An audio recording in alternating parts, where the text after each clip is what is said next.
Vamos a comenzar. Entendido.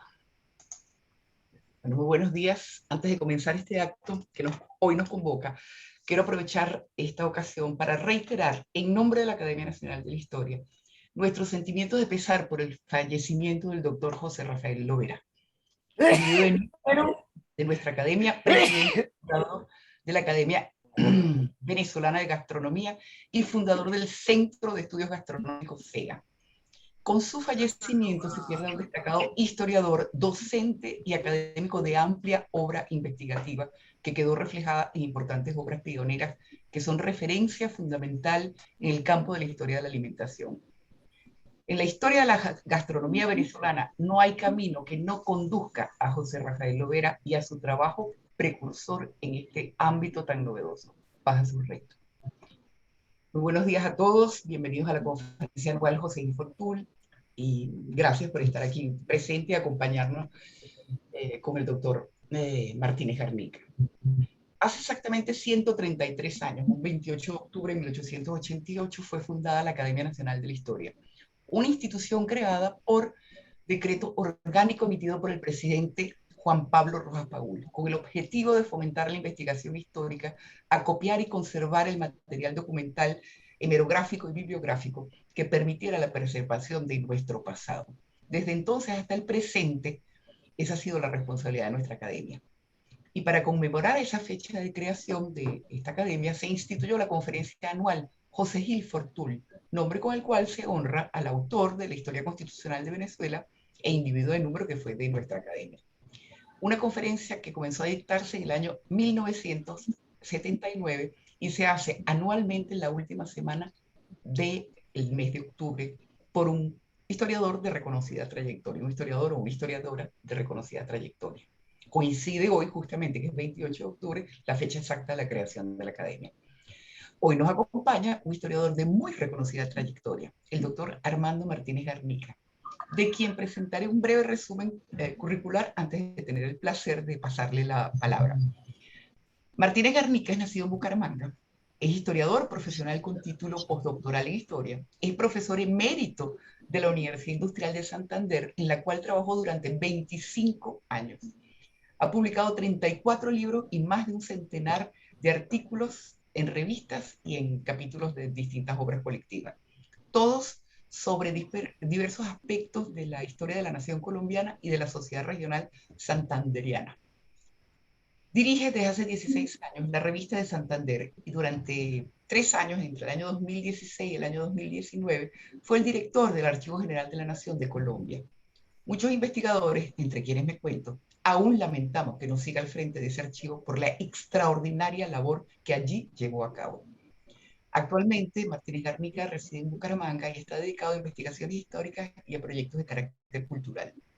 Sus dos últimos libros, recientemente publicados, se titulan Historia de la Primera República de Colombia, Decid Colombia y Colombia será, que fue publicado en el año 2019, e Historia Básica de Bucaramanga, 1622-2022, recién publicado en este año 2021.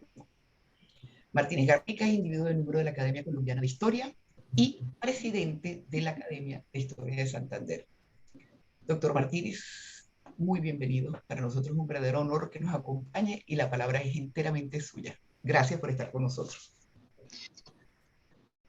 Muchas gracias, Carol, por la invitación y buenos días a todos los queridos colegas de Venezuela, Argentina y Colombia. Para mí es un placer estar reunido con los historiadores, colegas venezolanos, a quienes extrañamos con profundo pesar en el evento del Congreso Conmemorativo de Villa del Rosario. Pero esperamos verlos durante la primera semana de agosto del año entrante en el 5º encuentro de historiadores urbanos que se realizará en la Casa de Bolívar de Bucaramanga. Procedo de inmediato a hacer la tarea que me pusieron, la impronta de los venezolanos en la Revolución Neogranadina. Como ustedes saben, el Virreinato de Santa Fe y la Capitanía General de Venezuela fueron dos entidades administrativas distintas del Estado monárquico de los Borbones españoles. Los cuerpos de vasallos que administraban en sus respectivas jurisdicciones eran distintos, pero hacían parte del conjunto de los estados de la misma monarquía. Esa pertenencia conjunta a lo que se comenzó a designar en la primera mitad del siglo XIX con el nombre de Nación Española, fue la condición del interés y de la atención con que sus respectivos sucesos fueron seguidos por los ilustrados de ambas jurisdicciones. Pero hoy solamente nos vamos a ocupar de la influencia de los venezolanos en el proceso revolucionario que vivieron los neogranadinos desde 1810 y hasta la creación de la República de Colombia, que, digámoslo de una vez, fue una invención de venezolanos. Empezamos hablando de la influencia de las gacetas y de las declaraciones caraqueñas en el nuevo Reino de Granada. La Gaceta de Caracas era leída con mucho interés por los abogados neogranadinos, pues gracias a este medio podían seguir todas las noticias europeas. Fue así como el abogado más brillante que actuaba en los estrados de la Real Audiencia de Santa Fe, el doctor Camilo Torres Tenorio, adquirió y distribuyó entre sus amigos entregas de dicho periódico, tal como se registra en una carta que dirigió a su hermano Jerónimo el 5 de febrero de 1809, quien vivía en la ciudad natal de ambos, Popayán. Redactor de la representación que en 1809 el Cabildo de Santa Fe intentó dirigir a la Junta Central y Suprema de España y las Indias, este brillante abogado fue candidato de 6 cabildos del virreinato a diputado ante ella y siguió con atención el resultado de las elecciones de los cabildos de la vecina capitanía, donde resultó electo un paisano suyo, el payanés Joaquín de Mosquera y Figueroa, a la sazón regente visitador de la Audiencia de Caracas. El 12 de junio de 1809 se realizó la selección de la terna del Cabildo de la capital del virreinato y resultó Camilo Torres electo, junto con 2 abogados más, el santafereño Luis Eduardo de Azuola, quien murió en Villa del Rosario en 1821, y el tunjano José Joaquín Camacho. El sorteo realizado favoreció finalmente al doctor Azuola. El 16 de septiembre siguiente procedió el Real Acuerdo a escoger la terna final de este virreinato, que resultó integrada por el doctor Azuola, don Juan José Mateu, conde de Puñonrostro, y el mariscal de campo, don Antonio de Narváez. Un niño de 3 años sacó de una jarra de plata la boleta correspondiente al mariscal Narváez, el cartagenero que se convirtió en el diputado del virreinato de Santa Fe. Como ustedes saben muy bien, el Cabildo de Caracas controvirtió la elección del diputado a la Capitanía General, precisamente porque era payanés, con lo cual no era natural de ella, y el éxito de esta demanda llevó al doctor Mosquera a las filas del Real Consejo de Indias y desde 1813 a integrar el Real Consejo de Regencia, convirtiéndose en el neogranadino que más alto pudo encumbrarse en la burocracia del Estado monárquico español. Gracias a la Gaceta de Caracas, comprobó el doctor Torres que los diputados de América ante la Junta Central habían perdido su destino cuando ésta se disolvió y que tampoco serían ya necesarias las instrucciones que muchos cabildos habían preparado para que llevara el diputado de ese virreinato. Esta doble frustración del extraordinario trabajo político que los abogados neogranadinos habían realizado durante el año 1809 fue el supuesto de las decisiones que tomaron en el siguiente año de 1810. Pero para ello no solamente tenían la inspiración de la fallida Junta de Gobierno que se formó en Quito el 10 de agosto de 1809, sino de la que se formó en Caracas durante la Semana Santa de 1810. Por su vecindad, los corregimientos de Pamplona, El Socorro y Tunja, así como la plaza de Cartagena de Indias, fueron los lugares que registraron con mayor prontitud la erección de la Junta Suprema de Caracas. Don José Jover, teniente de corregidor y justicia mayor de Tunja, hizo leer un bando el 7 de junio de 1810 para prevenir, comillas, la obstinación y perversidad de los vecinos de la ciudad de Caracas, que ha llegado hasta el lamentable extremo de retraerse de la justa obediencia a la suprema autoridad que ejerce la soberanía en nombre de nuestro legítimo rey, el señor don Fernando VII. En este mismo día, los señores capitulares de la ciudad de Tunja leyeron en su sesión ordinaria la comunicación que el virrey Antonio Amari Borbón había enviado al teniente de corregidor de Tunja para informarle sobre los sucesos que habían acaecido en Caracas, y le encargó que estuviera vigilante y que se cele que no se introduzca en esta provincia emisarios ni papel alguno que puedan dirigir los rebeldes de la ciudad de Caracas, con el depravado objeto de atraer a su abominable partido a los leales vasallos de esa provincia, y que en el caso de introducirse unos u otros, se les diese parte o aviso para providenciar lo conveniente en defensa de los derechos de nuestro legítimo soberano, don Fernando VII, lo que se prometía de la lealtad, fidelidad y patriotismo de todos los individuos de este cuerpo. Efectivamente, el teniente de corregidor de Tunja ordenó al cabildo cumplir con lo que había prevenido el virrey. En 1811, cuando el Congreso de las Provincias de Venezuela se reunió, las noticias sobre lo que ocurría en sus sesiones fueron seguidas por los abogados santafereños con mucha atención.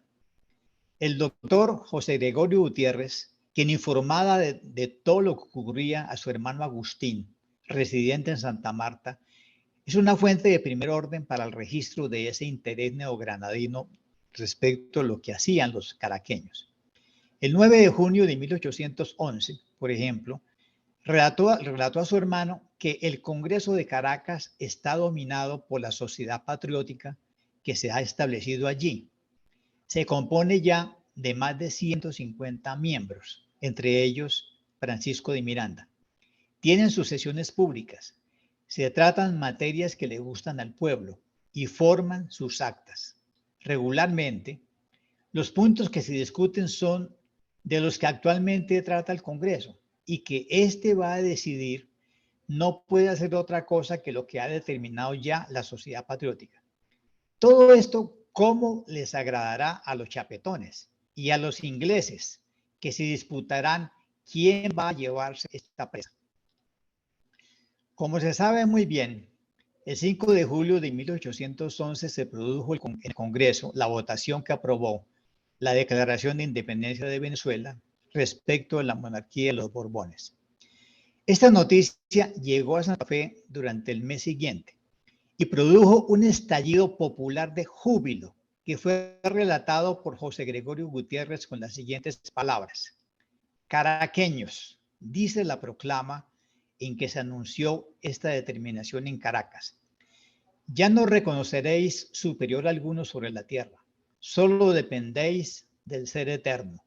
Este papel, que vino impreso en un carácter de letra arrogante, lo fijó el Bola Ricaute en la esquina de la calle Real. Comenzó a divulgarse la noticia. Los chisperos empezaron a ensalzar hasta las nubes la conducta de Caracas y a blasfemar de la España y de Fernando VII, y la calle Real se llenó de gente. Por la tarde pidieron licencia para una música y salieron con ella desde la plaza por las calles reales hasta la iglesia de las Nieves, quemando voladores sin término y gritando ¡viva la independencia! Toda esta jarana duró hasta las 6 de la tarde, en que gritaban ya muera Fernando VII por pendejo y todos los chapetones, y se quitaron e hicieron quitar las escarapelas. Sabemos también que don Miguel de Pombo mantenía una nutrida correspondencia con el venezolano Domingo González. Este último decidió enviarle una copia de esa correspondencia a Juan Germán Rocio, quien en la respuesta que dio desde Caracas el 7 de septiembre de 1811, vertió unos comentarios muy ilustrativos sobre el interés de algunos congresistas venezolanos en el desarrollo de los acontecimientos políticos en Cartagena. Esta carta muestra muy bien los motivos de Rocio al escribir Patriotismo de Nirgua y Abuso de los Reyes, un folleto de gran trascendencia en la Revolución neogranadina. Roscio no solamente seguía con cuidado la situación del vecino reino, sino que mantuvo además correspondencia con varios dirigentes de las juntas provinciales, entre ellos don Miguel de Pombo. El Manifiesto al Mundo, fechado el 30 de julio de 1811, fue puesto a circular por la Gaceta de Caracas. El comentario de José Gregorio Gutiérrez a su hermano, fechado en Santa Fe el 9 de octubre de 1811, prueba su impacto en el nuevo reino de Granada. Decía el señor Gutiérrez: poco me queda que decirte de noticias públicas después que he puesto en el correo todos los impresos que han salido y que las contienen. Van en pliego cerrado para que no se extravíen. Particularmente el famoso Manifiesto de Caracas, que expone los fundamentos que tuvo aquel Estado para declarar su absoluta independencia de España. Es un papel interesantísimo y que desearía que no se perdiese antes de llegar a tus manos, principalmente que no cayera en la del puerto de Tenerife. La historiografía colombiana ya requiere los tres contextos históricos en los que se produjo la Declaración de Independencia de Cartagena. Son ellos el momento histórico en que se publicaba en el mundo ese tipo documental que se llamó Declaración de Independencia, el conflicto interno que acaecía en la propia provincia de Cartagena, por la reciente declaración de independencia de Venezuela y por su manifiesto al mundo, conectar que parte la representación histórica reciente sobre la de Cartagena, también hay declaraciones de estos movimientos. Efectivamente, el texto de la primera Constitución de Venezuela de 1811 fue bien conocido y estudiado por los abogados granadinos, quienes no dejaron de compararla, y de que daré a vuestra excelencia las noticias que pueda adquirir en tan importante asunto. Paso enseguida a considerar la influencia directa de carne y hueso de los llamados inmigrados de Caracas. El terremoto político del 26 de marzo de 1812 puso en marcha un nuevo impacto de los sucesos de Caracas en el nuevo reino. Ya no se trataba solamente de la influencia de sus gacetas y de sus manifiestos, sino del impacto inmediato de los hombres de Venezuela que llegaron inmigrados a la escena neogranadina.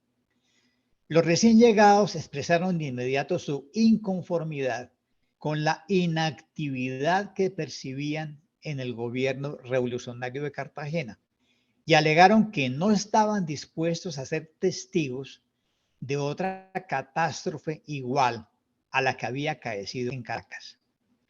La contrarrevolución de las sabanas de Tolú y del Sinú, el 15 de septiembre siguiente, fue la primera oportunidad para que estos emigrados de Venezuela entraran a las acciones militares en el nuevo escenario de la lucha entre los realistas de Santa Marta y el gobierno de Cartagena. La historiografía colombiana ya ha mostrado el modo como los emigrados de Venezuela participaron en la expedición contra los pardos de las sabanas de Tolú en dos partidas. En la partida terrestre, que fue acaudillada por el teniente coronel Manuel Cortés Campomanes, y en la partida marítima que comandó el coronel Miguel Carabaño, quien estuvo acompañado por su hermano Fernando. El 12 de noviembre siguiente, en el Arroyo Grande de Mancomoján, Cortés de Campomanes derrotó a los pardos insurrectos y los puso en desbandada.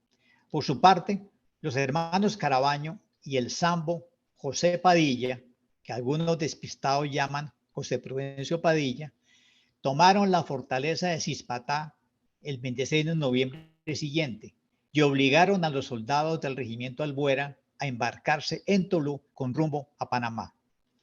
El comandante Cortés Campomanes impuso a los pueblos de las sabanas una conscripción forzosa, con lo cual llevó a Cartagena 800 soldados nuevos que fueron empleados en la campaña contra la plaza de Santa Marta.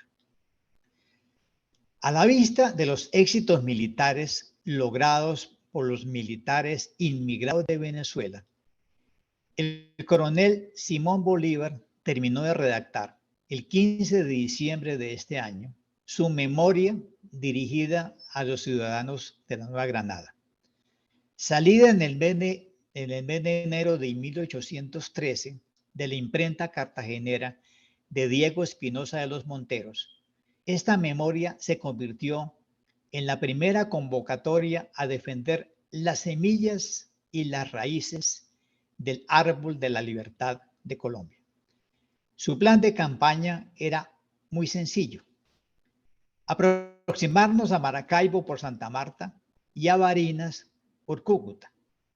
Este audaz y ambicioso coronel caraqueño fincó gratuitamente el honor y la gloria de la Nueva Granada en la propuesta de tomar a su cargo la empresa de marchar a Venezuela a libertar la cuna de la independencia colombiana, argumentando que el benemérito pueblo caraqueño clamaba por la ayuda de sus amados compatriotas, los granadinos, a quienes aguardaban con impaciencia, considerándolos, además de compatriotas, como a sus redentores. Nació con esta memoria pública el proyecto político de convertir a los caraqueños y a los granadinos en compatriotas y en hermanos. La tosudez y la suerte militar de este caraqueño hizo posible entonces el nacimiento constitucional de la República de Colombia en la Villa del Rosario de Cúcuta 8 años y medio después. Pero también con su muerte, este proyecto bajó tranquilo al sepulcro. No fue el único soldado venezolano que dejaría sus huesos en la Nueva Granada por la causa de la independencia. El 8 de julio de 1816 fue fusilado en la plaza de San Camilo de la ciudad de Popayán por orden del último virrey, el oficial Prudencio España, hijo del capitán retirado José María España, el primer sacrificado en Venezuela por la impresión del texto de los derechos del hombre y del ciudadano, quien había sido capturado en el combate de la Cuchilla del Tambo, el grito de cisne de las primeras repúblicas neogranadinas. La inmigración de venezolanos a Cartagena tras la caída de la Primera República Venezolana y de la capitulación de San Mateo había sido un proyecto acariciado por Miranda cuando sus esperanzas de triunfar sobre Domingo Monteverde se esfumaron. El general Pedro Gual recordó una conversación que había tenido con Miranda sobre esta capitulación, en la cual éste expuso el siguiente plan inmediato: dirijamos la mirada hacia la Nueva Granada, donde cuento con Antonio Nariño, que es mi amigo, con los recursos, con los recursos que probablemente obtendremos en ese virreinato y con los oficiales y las municiones que podemos llevar de Venezuela, reconquistaremos Caracas sin correr los riesgos que nos amenazan en el momento presente. Es necesario permitir que Venezuela se reponga de los efectos del terremoto y de las depredaciones de los realistas. Pero como ustedes saben bien, la mayoría de los oficiales venezolanos que se preparaban para defender a su patria en peligro, entre ellos el coronel Bolívar, no podían adivinar esta intención. Juzgaron mejor que la capitulación era una traición de Miranda, y por ello, al alba del 31 de julio de 1812, lo capturaron ante su inminente partida de La Guaira en una embarcación que lo esperaba. Con ese acto, pusieron término a la acción política de Miranda, quien terminaría sus días enfermo en el hospital de la cárcel de La Carraca cuando comenzaba el día 14 de julio de 1816. Fue así como el eminente caraqueño, quien había alimentado por más de 2 décadas el sueño de la construcción de una nación colombiana en el continente suramericano, murió en las manos de la justicia española y bajo la sospecha de traidor que le imputaron sus propios oficiales. Pero su sueño le sobrevivió, precisamente en quien lo entregó a las autoridades españolas de La Guaira, el coronel Simón Bolívar, otro caraqueño. Paso enseguida a mencionar la primera visita oficial que hizo a Santa Fe el canónigo de Caracas. El canónigo de Caracas, José Cortés de Madariaga, fue enviado en febrero de 1811 ante la Junta Suprema de Santa Fe como comisionado de la Suprema Junta de Caracas para adoptar conjuntamente medidas capaces de centralizar el respetable poder depositado en ambos estados por los heroicos religiosos pueblos, sus constituyentes.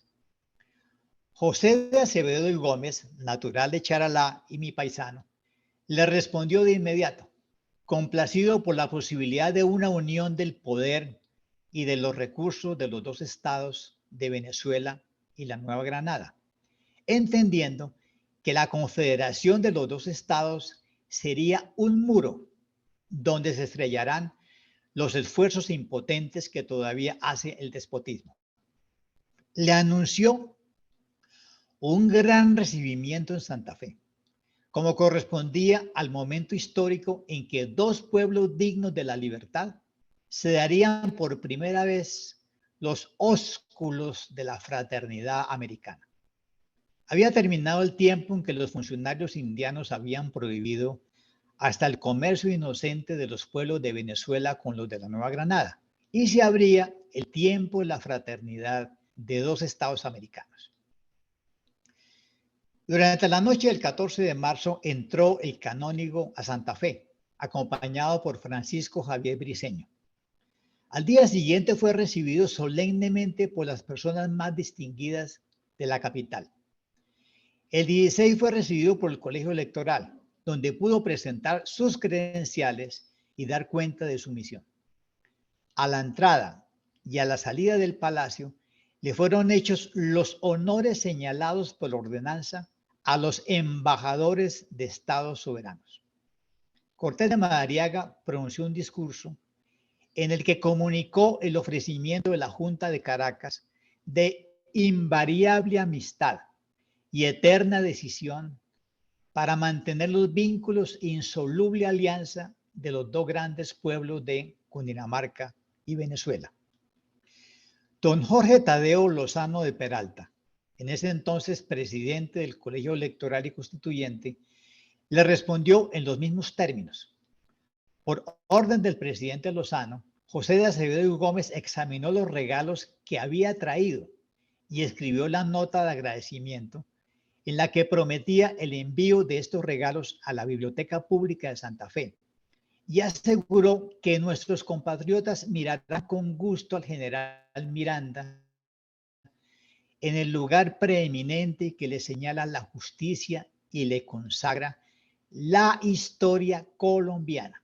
Estas palabras demuestran que la familiaridad con la palabra Colombia se había iniciado en Santa Fe desde la llegada del canónigo ilustrado enviado por la Junta de Venezuela, quien, gracias a las cartas geográficas de Darcy de la Rochette, podía nombrar con esa palabra al continente suramericano. En la circunstancia emocionante que se produjo por la propuesta de una confederación de los estados de Venezuela y la Nueva Granada para enfrentar unidos una posible reconquista española, la palabra Colombia comenzó a designar la idea de un continente unido e independiente. En vez de la voz genérica de América, la palabra Colombia designó el esfuerzo de hermandad de los pueblos liberados de España pero en especial de los pueblos de Sudamérica. Después de varios días de conversaciones entre las dos partes, el 28 de mayo fue firmado un tratado de alianza y federación entre los estados de Cundinamarca y Venezuela, de tal suerte que la misión de Cortés de Madariaga pudo darse por terminada felizmente. Un resumen de los artículos de este tratado fue certificado por José Acevedo Gómez, el cual nos deja saber que los dos nuevos estados se habían prometido la más firme y sólida alianza. Una unión federativa de Cundinamarca y Caracas fue presentada como la opción política futura, una vez que se pudiera reunir un Congreso General de más estados independizados. Los editores del Semanario Ministerial de Santa Fe celebraron la apertura a la posibilidad de comunicaciones directas entre venezolanos y granadinos sin la real licencia, lo cual nos proporciona un elemento explicativo de la formación de dos naciones distintas por sus respectivos pueblos. La prohibición real de establecer comunicaciones directas entre las grandes provincias había contribuido a formar la imaginación de que se trataba de pueblos distintos y separados. El tratado fue ratificado por el Congreso Constituyente de Venezuela el 22 de octubre de 1811, indicándose que solo era para prosperar y fomentarse recíprocamente, para mantenerse libres e independientes de toda dominación y yugo extranjero, y para llevar a su perfección la obra que ha emprendido la América. El proyecto de formar una sola nación mediante la federación de las provincias neogranadinas y venezolanas se fortaleció cuando la campaña del ejército neogranadino del norte en Venezuela tuvo un rotundo éxito. El general Bolívar liberó Caracas y restableció el gobierno republicano. José Fernández Madrid, diputado por Cartagena ante el Congreso de la Unión, informó en Tunja el 12 de noviembre de 1813 que el gobierno civil de Venezuela estaba meditando y proponiendo formar un cuerpo de nación con las Provincias Unidas de la Nueva Granada. Esta idea debió aparecer en un folleto impreso que circuló, el cual contenía el proyecto de gobierno provisional para la Venezuela liberada. Esta idea de formar un solo cuerpo de nación entre la Nueva Granada y Venezuela había tomado mucha fuerza en este año, pues en febrero el Congreso había recibido una carta enviada desde Cartagena por José María Salazar, quien actuaba en ese momento como enviado de Venezuela o ciudadano de la Nueva Granada.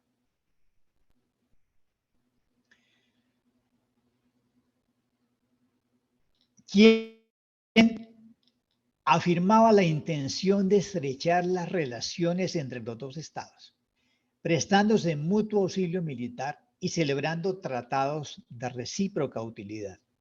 En ese momento ya había caído el gobierno patriótico en Venezuela y estaban llegando de nuevo los exilados a Cartagena, buscando en este un asilo de seguridad y una segunda patria. Pero Salazar estaba seguro de que esa defección atribuida a Miranda era un revés pasajero y prometió una pronta regeneración política. Solicitó el envío de tropas granadinas a la frontera venezolana para animar los esfuerzos que ya se estaban realizando por los mismos venezolanos, basándose en el sagrado deber que le prescribe la fraternidad. Efectivamente, este mismo año fue restablecido el gobierno republicano en Venezuela, ante lo cual la provincia de Cartagena envió a Caracas un agente de negocios con instrucciones para darle a conocer los diferentes actos y resoluciones que se han expedido por este gobierno a fin de unir los dos países en un cuerpo de nación, persuadiéndole de los deseos sinceros de Cartagena de unirse por vínculos y pactos indisolubles con Venezuela. Para ello se propuso una convención de todas las provincias de la Nueva Granada y de Venezuela, que podría iniciarse con la presencia de las provincias litorales comprendidas entre el Darién y el Orinoco. La sede del gobierno general proyectado tendría que ser Maracaibo o uno de los pueblos de Cúcuta, cercanos a la laguna, pues las costas tendría que considerarse como la vanguardia de la nación que vamos a formar.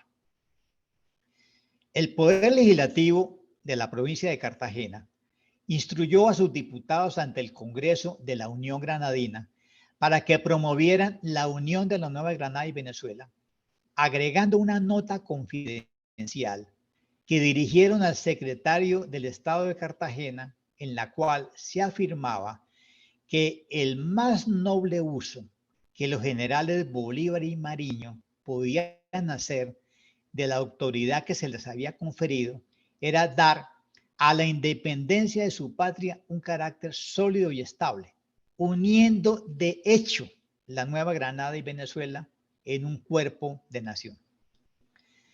Para conjurar las odiosas rivalidades que vulgarmente nacen de las diferencias locales, los territorios unidos de la Nueva Granada y Venezuela se llamarían en adelante, no lo van a creer, Colombia. Una vez que los diputados de Venezuela hubiesen firmado la unión, reconocerían al gobierno de la Nueva Granada como gobierno supremo de toda la nación así formada.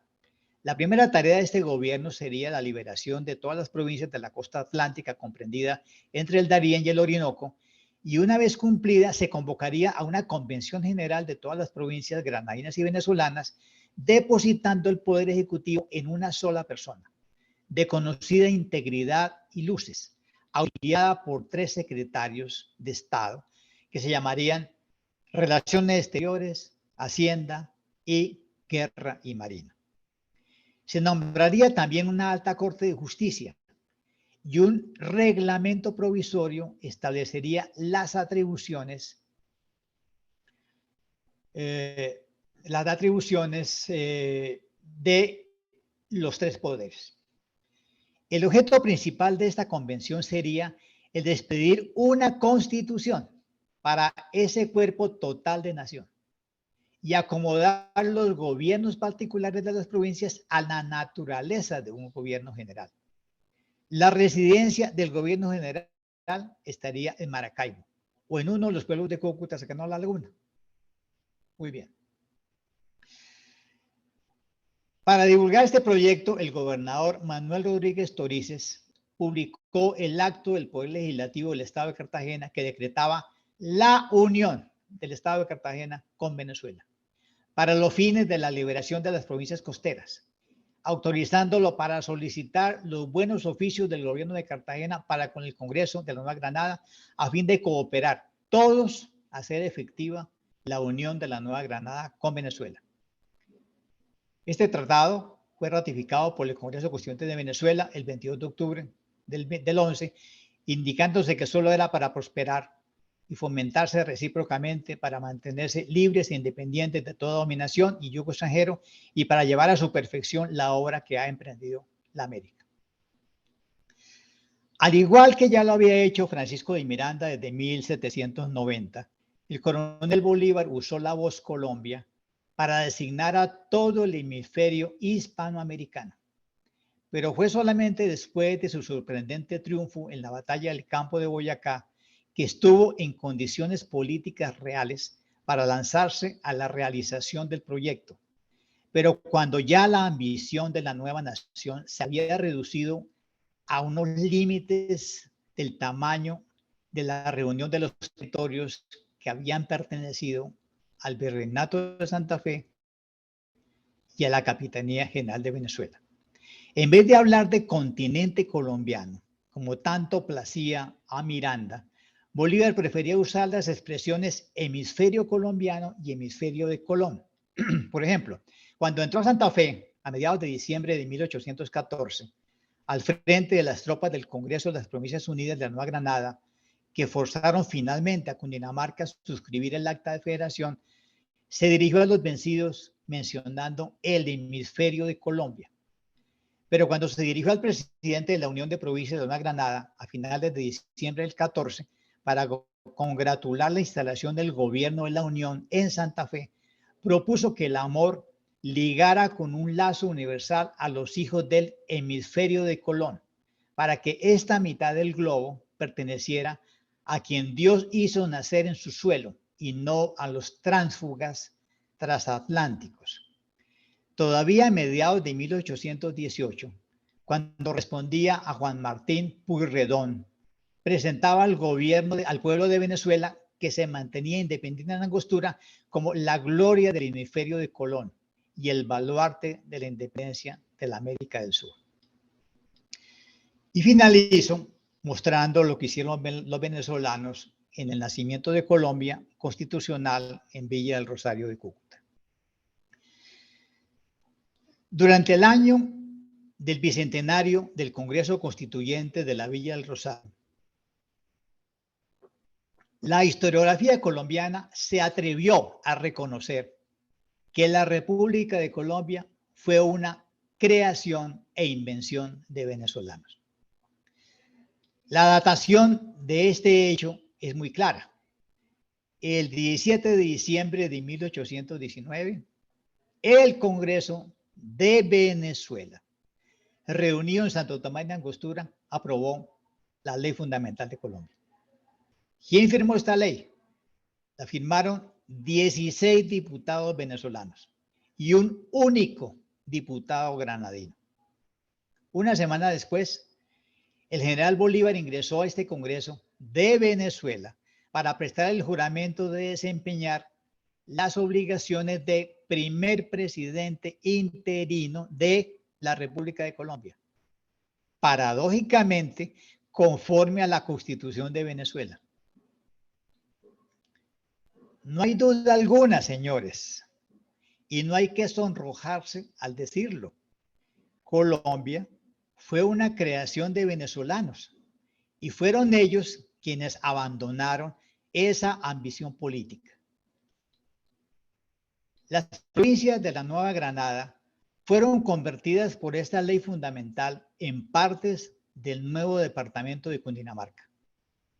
Cuando el primer vicepresidente interino de Colombia, Francisco Antonio Sea, fue enviado a Londres para tramitar un empréstito, fue reemplazado en interinidad por un venezolano, Juan Germán Rocio, quien fue el encargado de trasladar la sede del gobierno de Colombia de Santo Tomás de Angostura hasta la Villa del Rosario de Cúcuta, donde encontraría la muerte antes de que se abriera el Congreso Constituyente.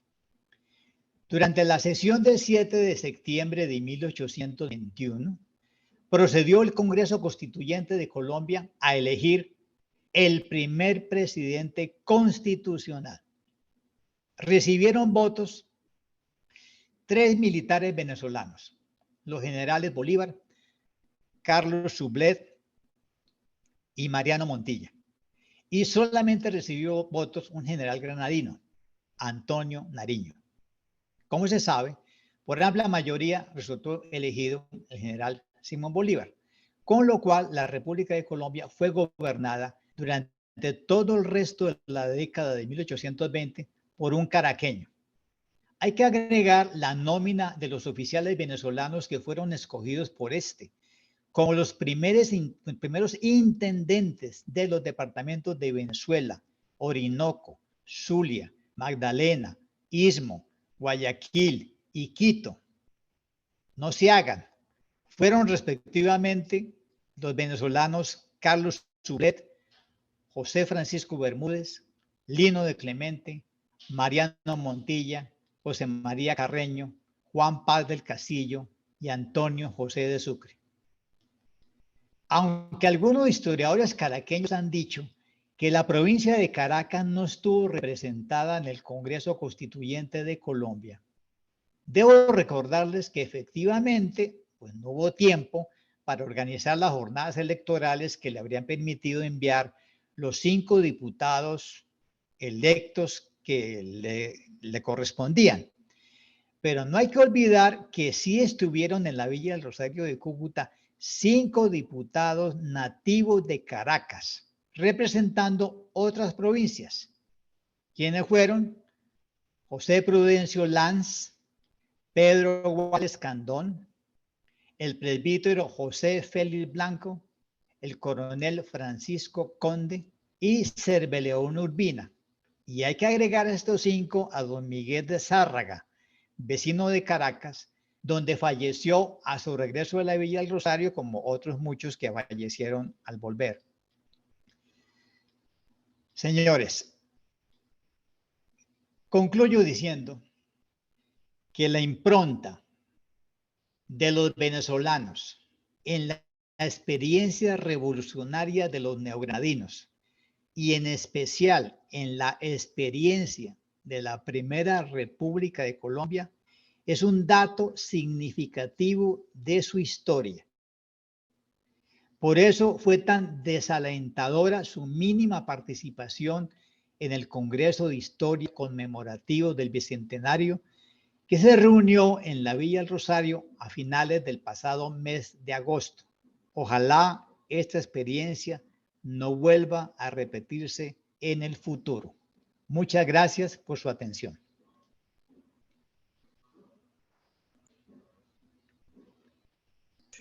Muy bien, muchas gracias, doctor Armando. Caramba, estuvo muy bien su presentación.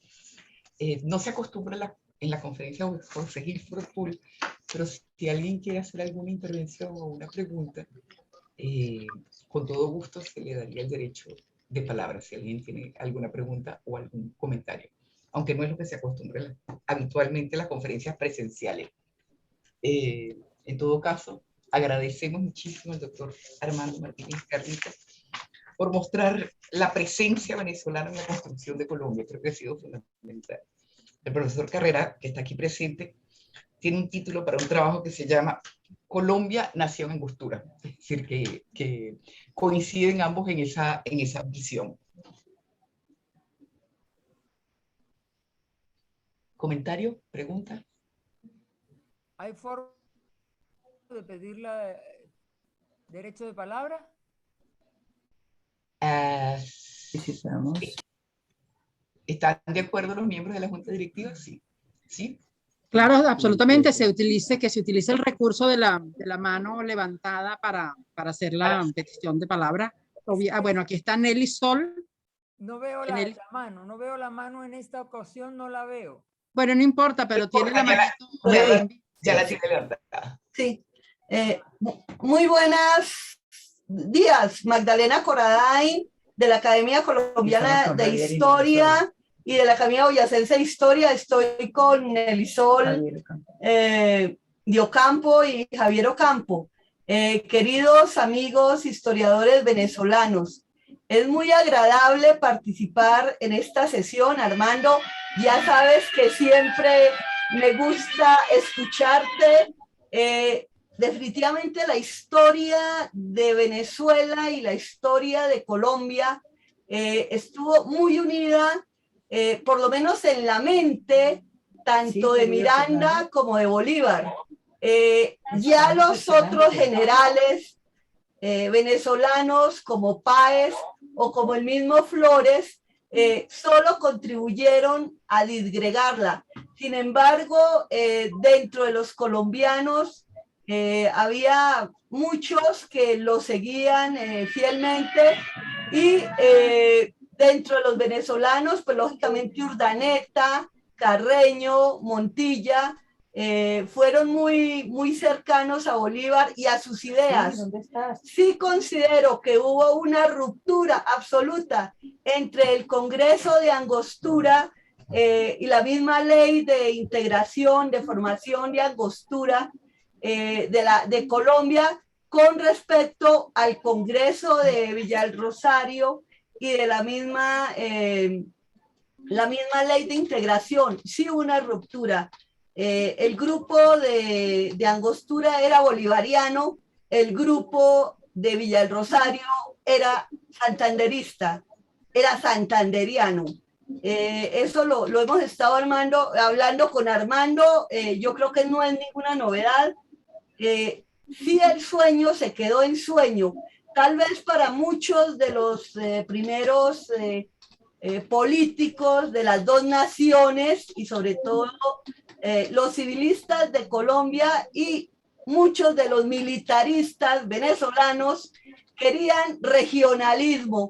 Creo que eso lo único que sirvió fue para romper ese gran sueño de Miranda y de Bolívar, porque ese sueño no fue solo el nombre, no fue solo las ideas, fue hasta la bandera. Y en ese sentido, tanto Miranda como Bolívar sí le hicieron justicia al descubridor del nuevo continente, a Colón. En este momento de antihispanismo hay que darle ese mérito a Bolívar y a Miranda. Puede que Nariño sí estaba identificado de pronto con mantener la Gran Colombia, que indudablemente iban a ser como los Estados Unidos de Sudamérica, pero los otros tuvieron ya unas ideas un poquito más egoístas, localistas, regionalistas y personalistas. Un abrazo, queridos venezolanos, un abrazo, queridos colombianos. Ojalá algún día ese sueño de esos Estados Unidos de Sudamérica se haga realidad. Gracias. Muchas gracias. Tiene la mano levantada de Laida Surdiz. Como ya estamos a punto de terminar, sí vamos a pedir por favor que sean lo más breve posible. Tiene el micrófono apagado de Laida. ¿Ya me oyen? Sí. Sí. Inés, te saludo afectuosamente y saludo a todos los amigos venezolanos, armando una maravillosa conferencia que no oí, y no oí porque en el anuncio por WhatsApp que me enviaste, la hora de inicio de la conferencia es a las 11 de la mañana, por eso la abrí muy tarde.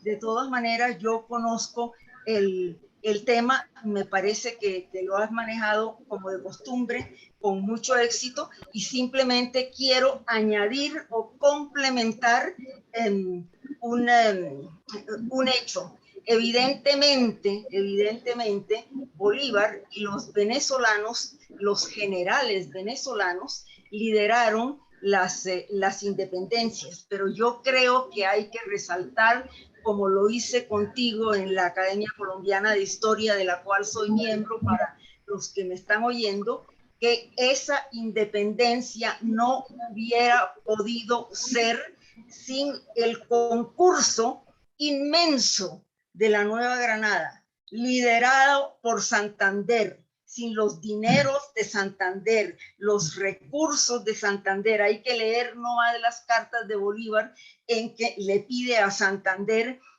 cada momento, necesita hombres, necesita recursos, que le manden tropas, y si él no hubiera sido el administrador que fue, la victoria no se hubiera dado. Bolívar no hubiera podido construir el formidable ejército que derrotó a un imperio sin el apoyo logístico y administrativo de Santander, que era un centralista. Quiero ser muy claro en eso.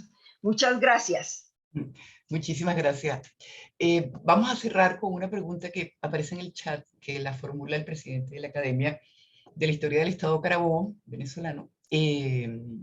Está diciendo el doctor Carlos Cruz: buenos días, excelente conferencia para el doctor Martínez. Algunos historiadores en Venezuela son de la opinión de que el proyecto de Colombia la Grande era inviable. Él quisiera conocer cuál es su opinión al respecto. Y con esto creo que podemos dar por cerrado el ciclo de la conferencia. Germán quiere hablar, o sea, voy a dar respuesta y luego le doy la palabra a Germán Carrera. Y luego le damos la palabra al doctor Carrera. Perfecto.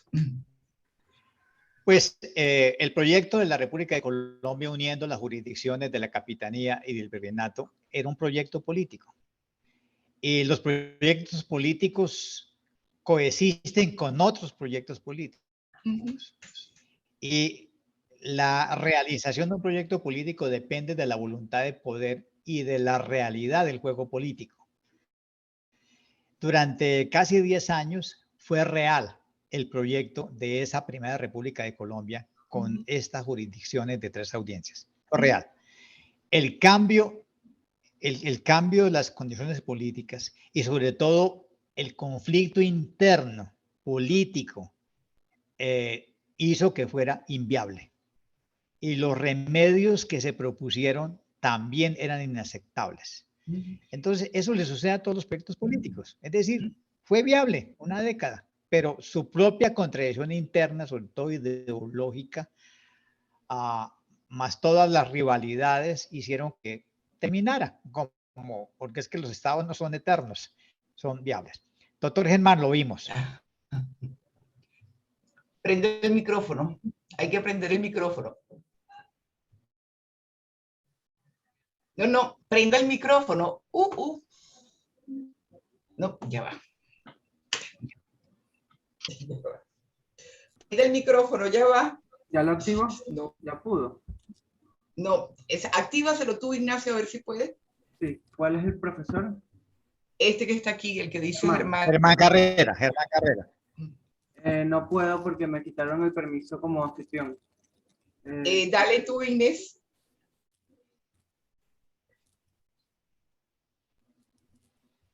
Quizás él mismo pueda levantar el micrófono.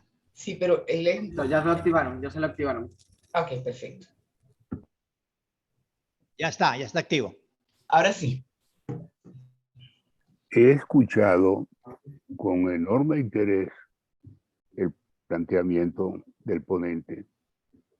No lo digo por cortesía, lo digo porque ha sido para mí de una gran utilidad. Yo debo confesar que mi interés por Colombia no nació circunstancialmente. Hubo alguien que lo despertó.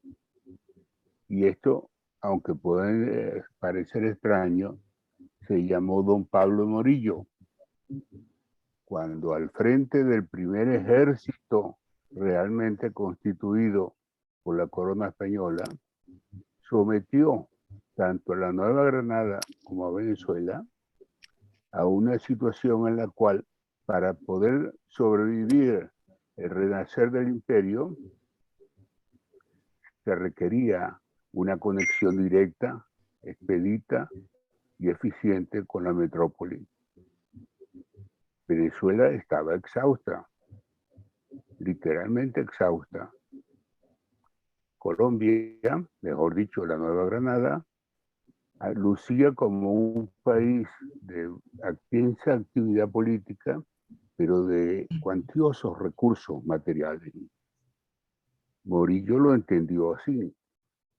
Y por eso, en pasado un cierto momento, las fuerzas de ocupación metropolitana sobrevivieron gracias al apoyo que extraían de la Nueva Granada, apoyo del cual carecían quienes, manteniendo su posición de rebeldía, deambulaban un poco por los llanos, por el sur de Venezuela, etcétera, sin posibilidades de lo que entonces fue la gran oportunidad para quienes luchaban en América, el término de las guerras napoleónicas y la acumulación, sobre todo en Inglaterra, de una enorme cantidad de surplus de guerra, fusiles, armas en general, hasta los uniformes que todavía hoy visten los guardias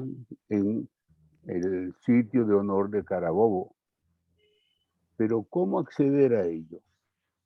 ¿De dónde podían extraerse los recursos que permitieran realmente convertir a los llaneros de Páez en una infantería eficiente y crear una fuerza capaz de enfrentarse al ejército español que estaba formado y comandado por veteranos de guerra de las guerras napoleónicas?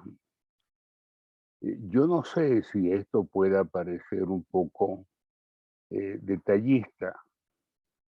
Preocupado por ello, me puse a estudiar el asunto y viendo que Colombia nació varias veces, primero en aquel inicio y luego con las dictaduras que hacían que los venezolanos o los colombianos intercambiaran luchadores asilados y hasta culminar con la Revolución de Octubre de 1945, donde volvió a nacer Colombia. Recuerden, hasta la flota colombiana se creó en esa época. La aspiración de una fusión no era lo planteado. Lo planteado realmente era el poder combinar recursos y capacidades para un objetivo común. Pero solo que lo que nació en Angostura como una fusión de estados, recuerden, por algo, Bolívar pasó a ser el primer colombiano de la historia cuando promulgó la ley de formación de Colombia. En ese momento, al terminar Bolívar se convirtió en el primer colombiano de la historia, por ley, no ya porque por sentimiento. Digo, en esa situación, la perspectiva para Venezuela era la más sombría que podía haber. Yo quise, lo confieso, entender dónde en realidad se había constituido este vínculo histórico profundo en aquellos momentos de lucha o en alguna otra circunstancia. Y le debo decir a ustedes que eso me costó casi 5 años de trabajo para producir este librito. Justamente Colombia, fíjese, se titula Colombia y el subtítulo dice Demolición selectiva de la monarquía, instauración de la república y reanudación política de la disputa de la independencia.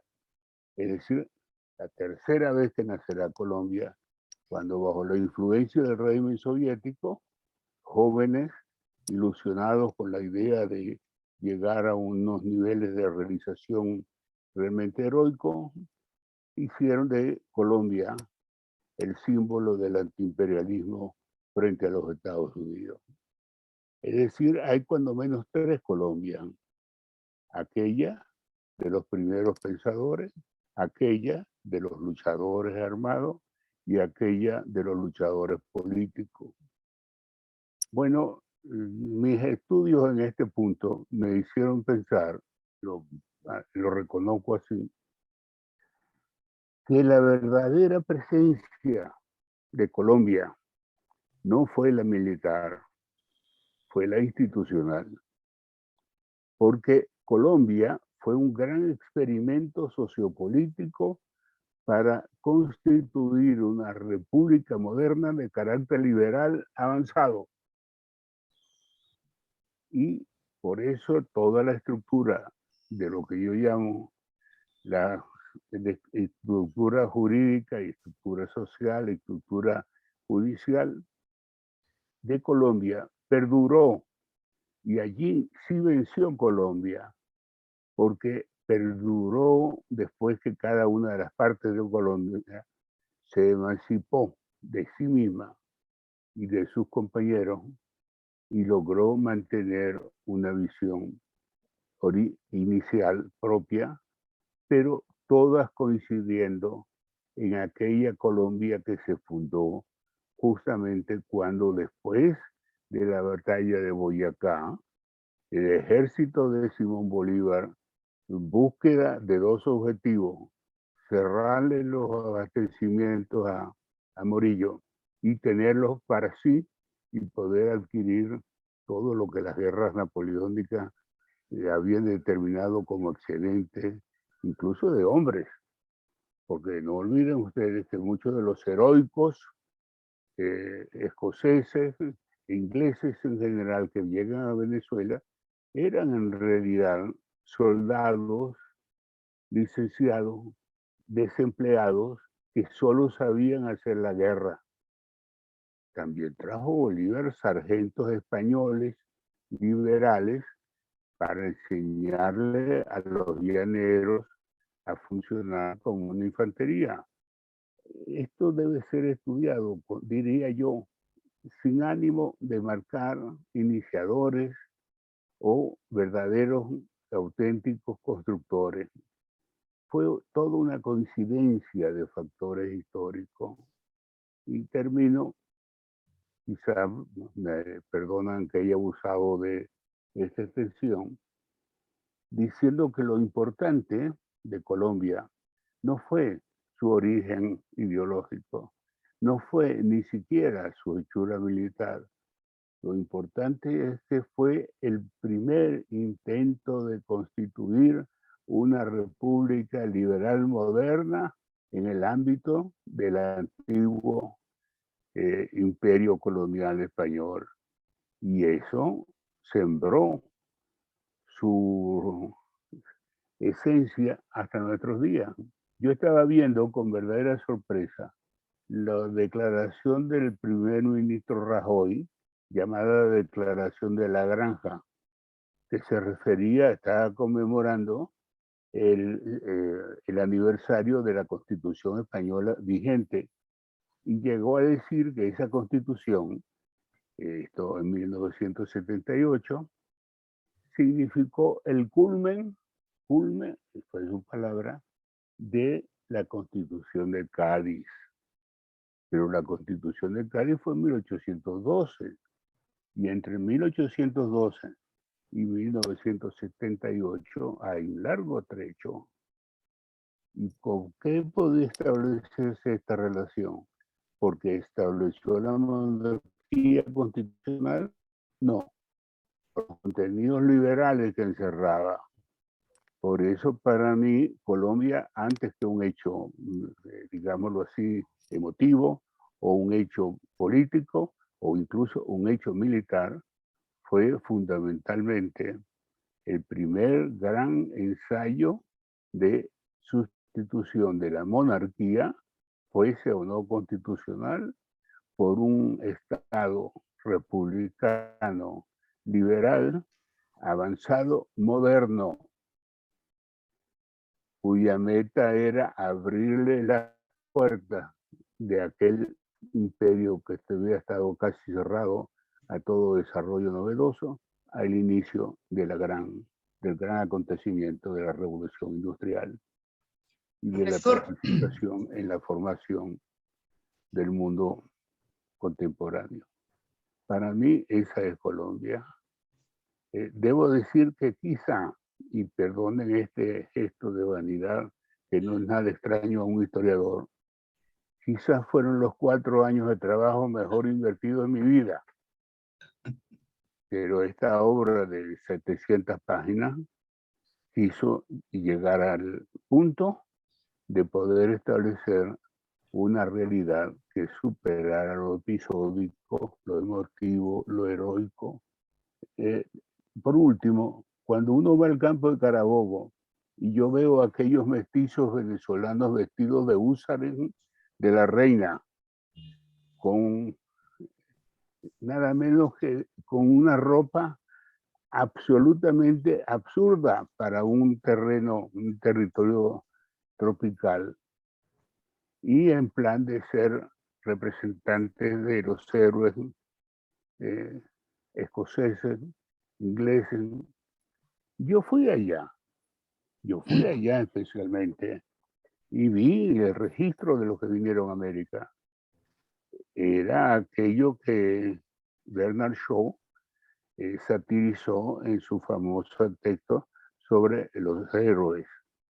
Recuerden, jóvenes que ocupaban lo único que sabían hacer en los ejércitos de otros países y sencillamente se valían de aquello para procurar no sumergirse en la más absoluta miseria.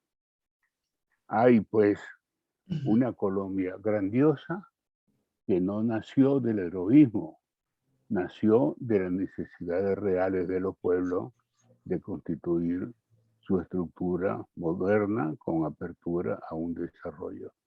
Me perdonan si me he extendido, pero es una oportunidad que yo aprecio altamente la que me han brindado, y a los colegas que han intervenido y a los que escucharé con gran atención, les digo lo siguiente: estoy abierto a reconsiderar todas y cada una de las palabras que he pronunciado, porque no se ha cerrado Colombia para mí. Colombia todavía, como hecho histórico, no cronológico, está planteada en América Latina. De otra manera, no habría en este momento 3.000 personas recorriendo 1.000 kilómetros a pie para llegar a la frontera de los Estados Unidos buscando el bienestar que no han podido constituir y cosechar en su propio país. ¿Terminó Colombia? No, porque Colombia era para desarrollar una sociedad, no para destituir a un rey. Gracias.